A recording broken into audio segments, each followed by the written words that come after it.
All right, we are live. Good morning, good afternoon, good evening, wherever anybody's coming through. We are happy that you are here today. We are here to have another Champ Chat. This is a program where we talk about things that are really important related to people and culture. So we welcome you. Audience, we're really glad that you're here. Listen, we know that you got a lot of choices on what you could do because everybody's super busy all the time. But what you did was you decided to come and join us. So we want to hear from you. We want you to engage with us. We want to hear you to chime in and tell us where you're from. And as we go through the program, we want to encourage you to comment and ask questions and just join in with us. By the way, I should introduce myself. I'm Michelle Beauchamp. My company is called the Champ Group, where I partner with companies to help their leaders become better people leaders so that their people can thrive and that they really can operate in inclusive cultures. And I am the author of a new book called Relearn Leadership. You are going to be really happy that you joined us today. I mean, you know what? I've been really fortunate to have guests that are so on point, and today is no difference. I'm so happy to introduce Gentle and Farah. And what I'm going to do is I'm going to let them introduce themselves, and then we will get started. So, Gentle, I see you first. So, tell us about yourself. Hello, good afternoon. My name is Jensen Ramirez. My pronouns are they, them, and I am a software engineer by day at JP Morgan Chase and an advocate for inclusion and diversity all the time. So I'm so happy to be here and so happy to engage in the conversation. Awesome. Thank you so much, Gentle. And we see some people coming in. We got Patrick and Gloria. Hey, Patrick and Gloria, thank you for joining. You are going to be happy that you joined today. Gentle, I'm so happy that you said yes. And Farah, tell us about yourself. Hi, hello everyone. I'm Farah Bala, she, her pronouns. I'm founder and CEO of Farsight. We are a leadership and organizational development agency, very similar work to what Michelle does. Our work is about reprioritizing the concepts and practices of EDIA, which for us is equity, diversity, inclusion, anti-oppression, as core leadership competencies and really embedding it within an organization.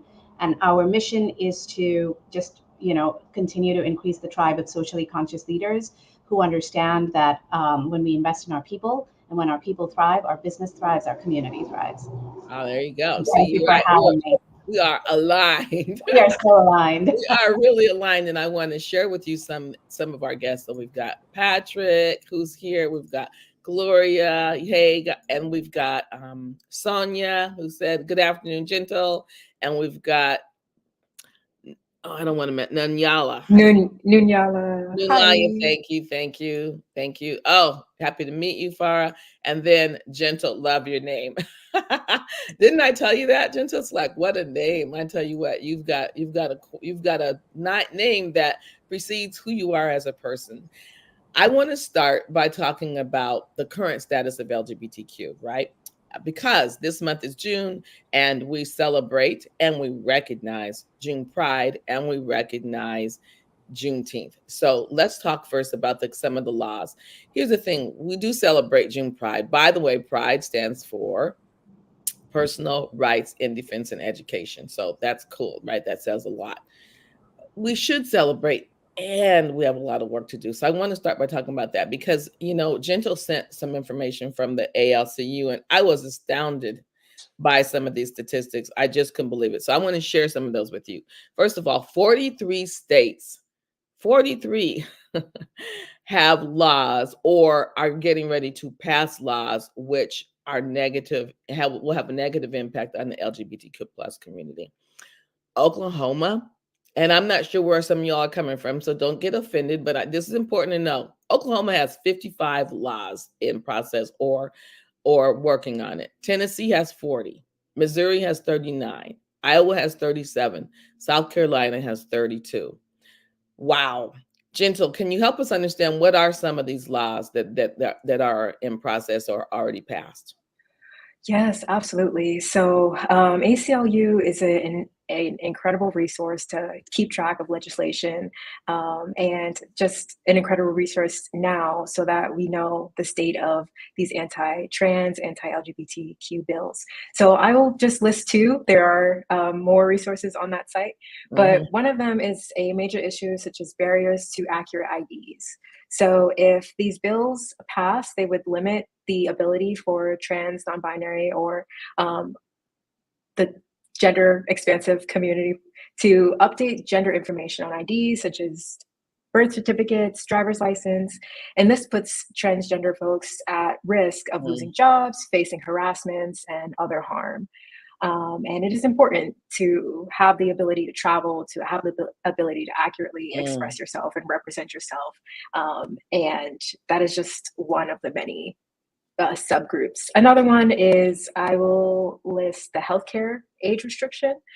This would ban gender affirming care for trans youth. It would create criminal penalties for providing such care. And when trans gender affirming care, it's life affirming care. It is care that helps trans folks transition. And if there are more healthcare restrictions, that is such a barrier to ability to live your full self and show up every day. There are more, as you listed, those statistics numbers are high, but those two I'll start and start the conversation there.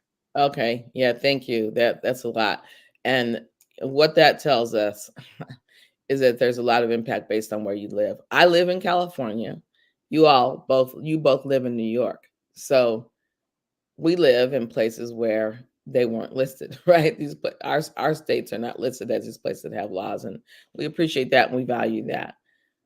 But talk a little bit more about the impact of geography. I know when we were preparing, Gentle, you made a statement that really caught my attention and really resonated with me about you had traveled somewhere. Can you tell us a little bit about that?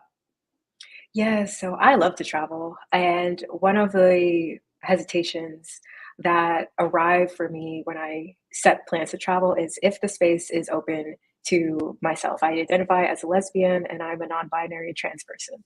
And going there, I would like to know, is the space accepting of the queer community or queer presenting people?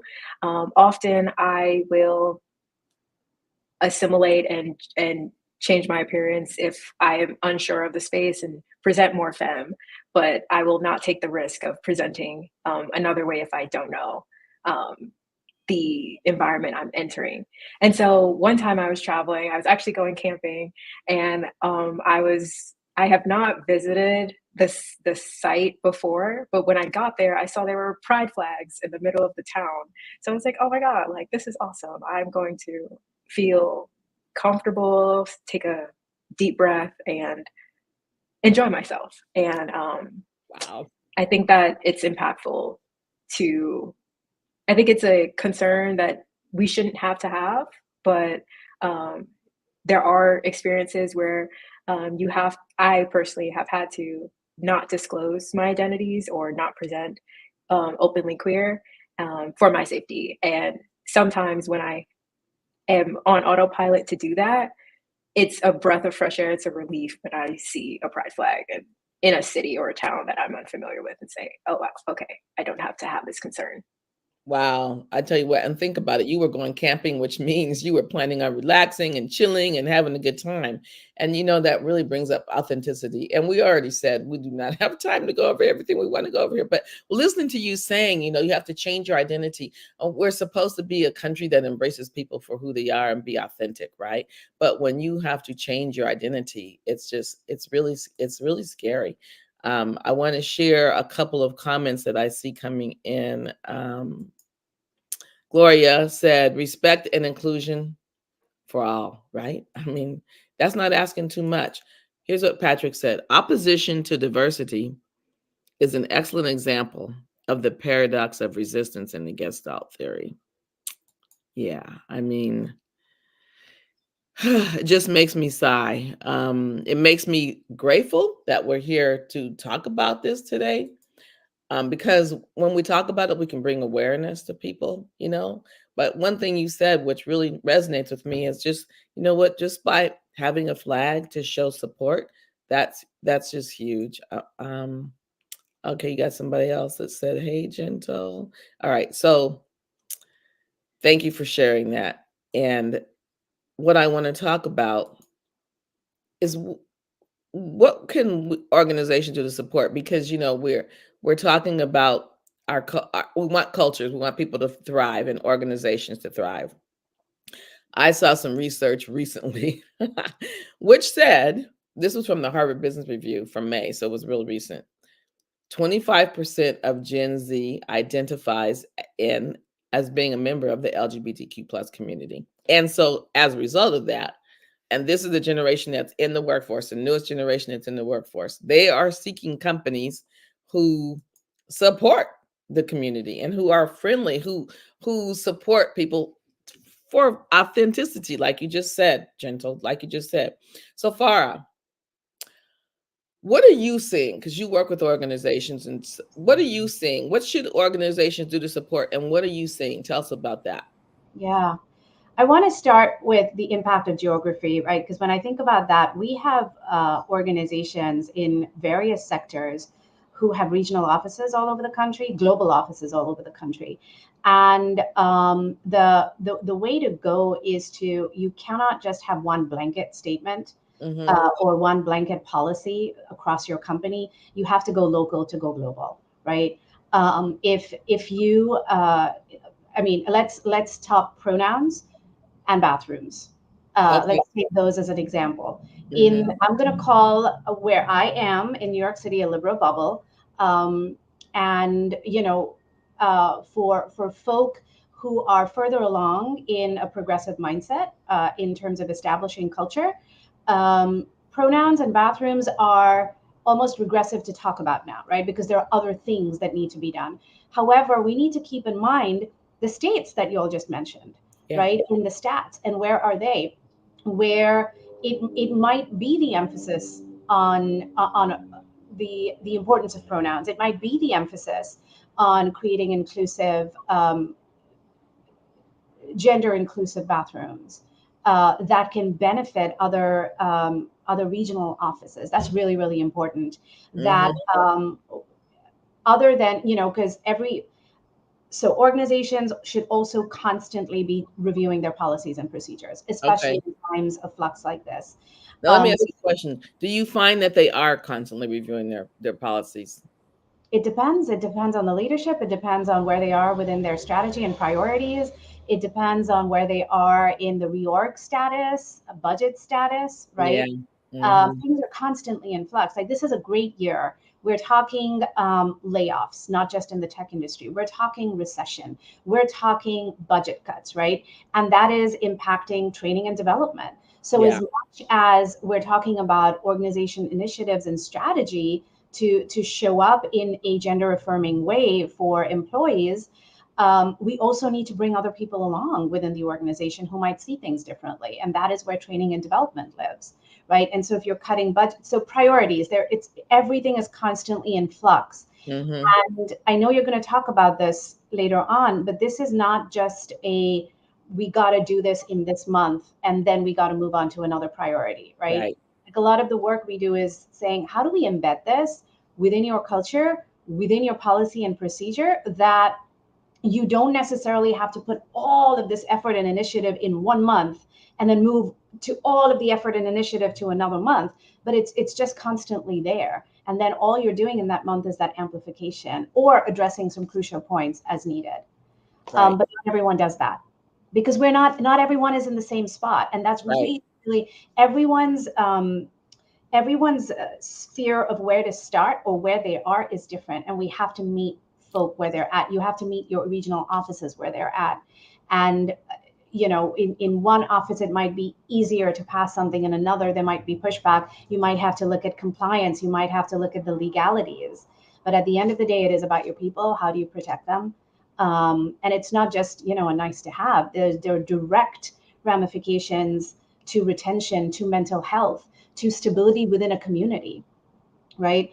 The other piece that organizations can and must work towards or amplify further is, how are you building your community outside of your organization, wherever you are? What Mhm. relationships are you building Yeah. with LGBTQ plus organizations, initiatives? How are you showing up as a sponsor or co-sponsor? How are you bringing them in? What are you doing to amplify? How are you using them for market research, right? It's Yeah. really about that Yeah. embedding aspect that is so crucial. Yeah. There's so much. You just said so much there. I mean, and the Employee oh resource groups, no right? no no no oh There, yeah, oh no yeah there's like how employee resource groups for some might be really developing them as leaders. In other offices, just the existence of an employee resource group might be an acknowledgement that this community exists, yeah right? So again, how are we thinking about our local spaces?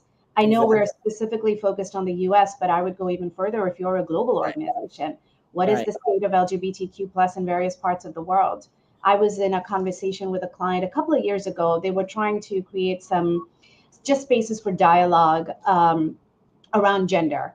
mm-hmm. And I was talking about the trans community, the non-binary community, and this woman really interrupted me. She's like, I have to say that these terms are slightly, especially non-binary, right? I don't understand these terms. Y'all are way ahead in the West in Mm-hmm. terms of all of this work. Now, I'm speaking of one person, right? I'm not Right necessarily insisting that they represent the entire region or community where she was calling in from, but it is one example of where different folk are in right all of these conversations, and mm-hmm. how laws impact them.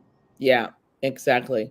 And to listen to you too, I know that in my experience, I've seen a couple years ago it was really popular for companies to establish ERGs. Since then, it's my observation that many of them have stopped. For many, it's for various reasons. Some people felt like they were excluded because the group existed, not really not really realizing that they could go to to that group and learn more. There's so much that's going on, and yeah, and that's interesting about the geography. I want to share with you a couple of comments. So Gentle Patrick said, sad, you know what, my heart hurts for you. Thank you, Patrick, for that empathy. Thank you for that. And Gloria said, and here's interesting. Let me see if you all have a comment to this. And if we wonder why, and we wonder why imposter syndrome is Mhm. getting more and more attention, and why mental and emotional health is so at risk. No one should have to hide. Do you have any comment? Thank you, Gloria, for that. You guys have a comment toward that? Any thoughts? I think I can tie that back into your question about Gen Z and the Mm, 25% survey, and then companies. I think I'm yeah. recalling your question right.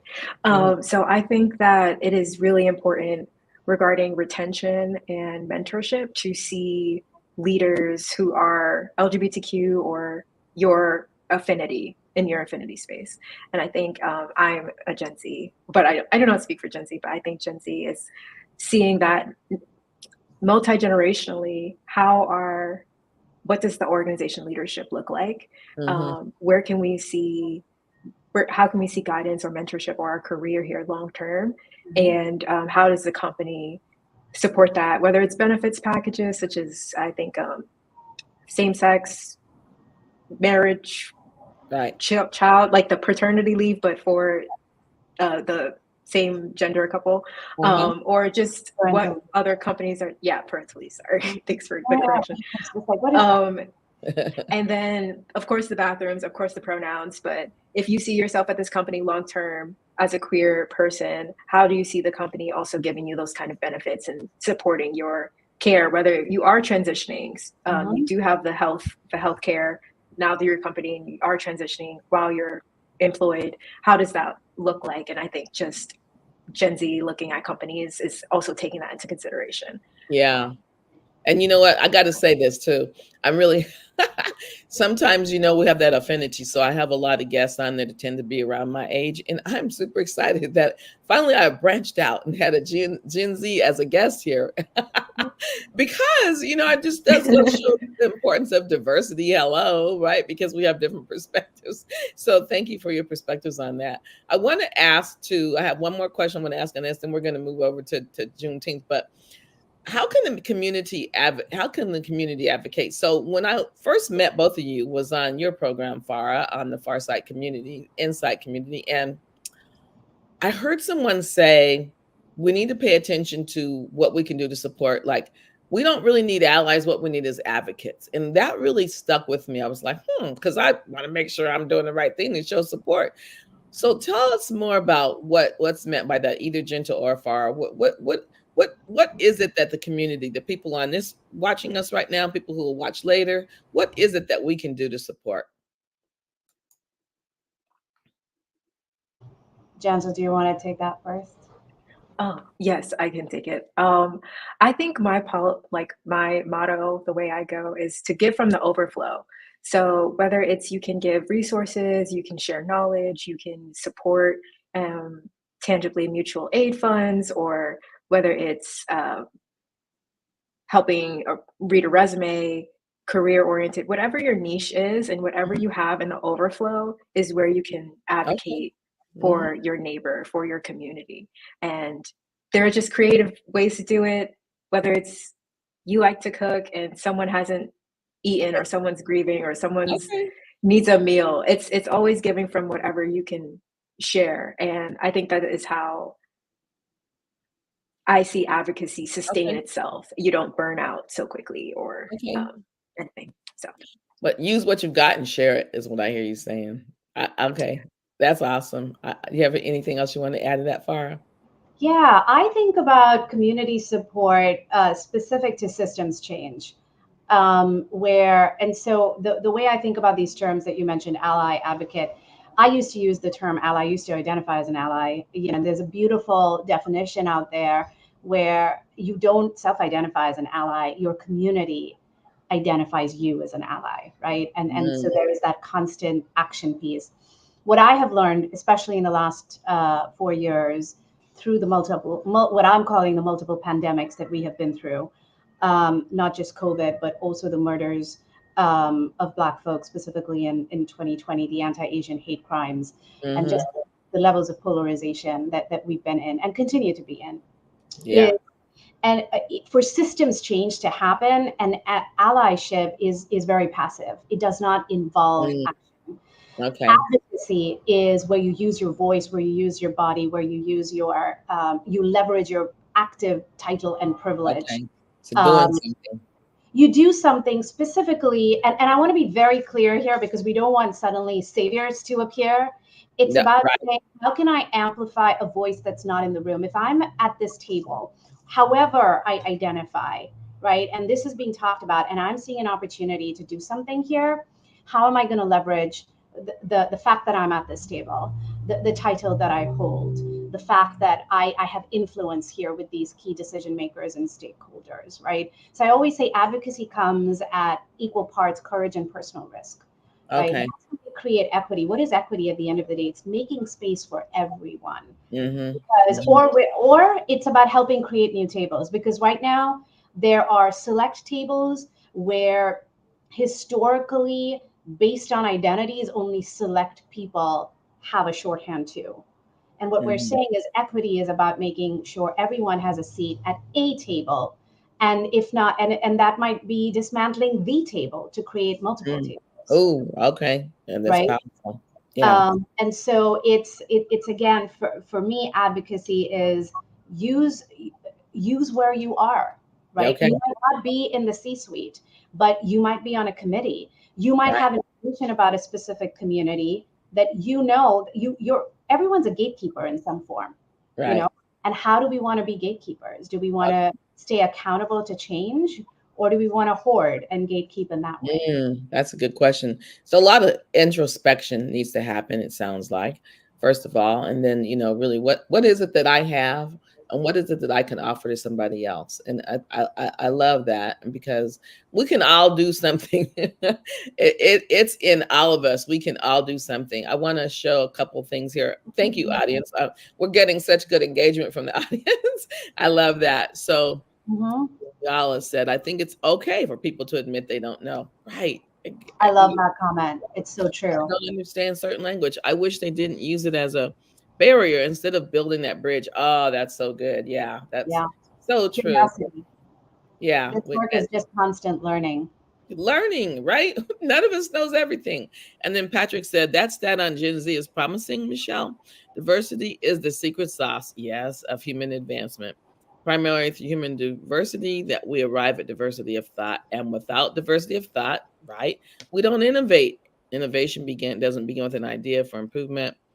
It begins with a complaint that the status quo isn't sufficient, because anything acceptable to everyone needs no improvement. On that logic, diversity is important even to those who resist embracing it.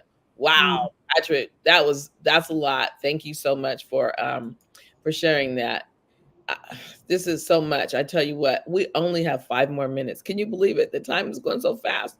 So what I'm going to do is I'm just going to switch over just a little bit to Juneteenth, because it's next Wednesday. And we all know that the reason it exists is because Black people finally found out that they were free. And I have this question that I want to ask, because yes, we should celebrate, just like we should celebrate the progress we've gotten from with June Pride. And there's progress to be done. And when we were talking before this, we talked about celebrations versus distractions, so we celebrate, we have parades for June Pride, we have events, parades for Juneteenth, we eat certain foods and we celebrate. But I want to talk about how it can be a distraction from the celebration, from what's really going on. Case in point, color washing, right? I mean, some people, the companies, they put their colors, rainbow colors on their logos for 1 month.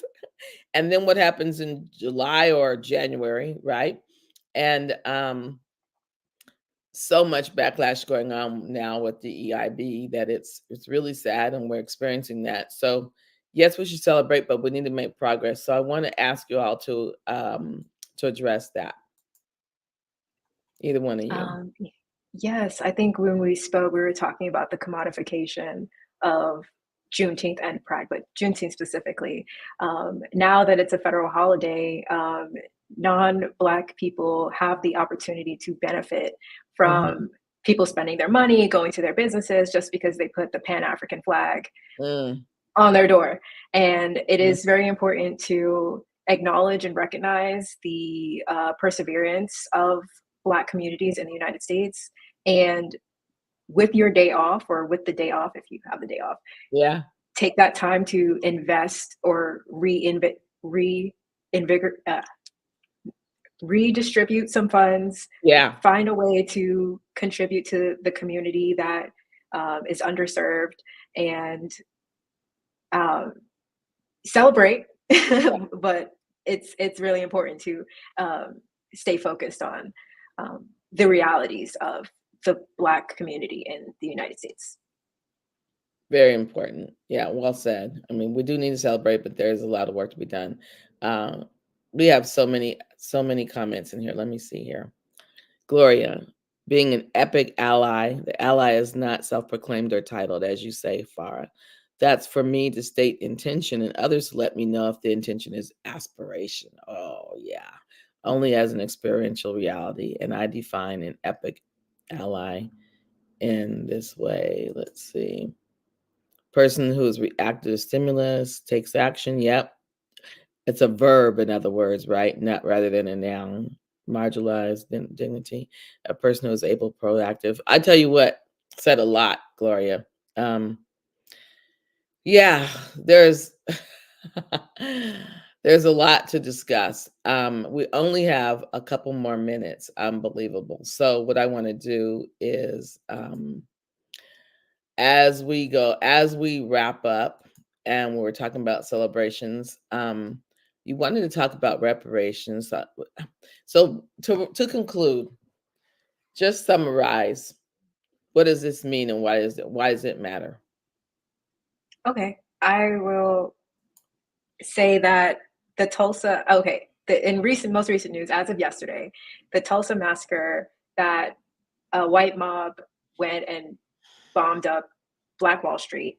The city and insurance companies never compensated victims for their losses, and ultimately resulted in racial and economic disparities that still exist today. So the lawsuit that is currently active, these two women, Viola and, oh my God, lessee, they are over 100 years old.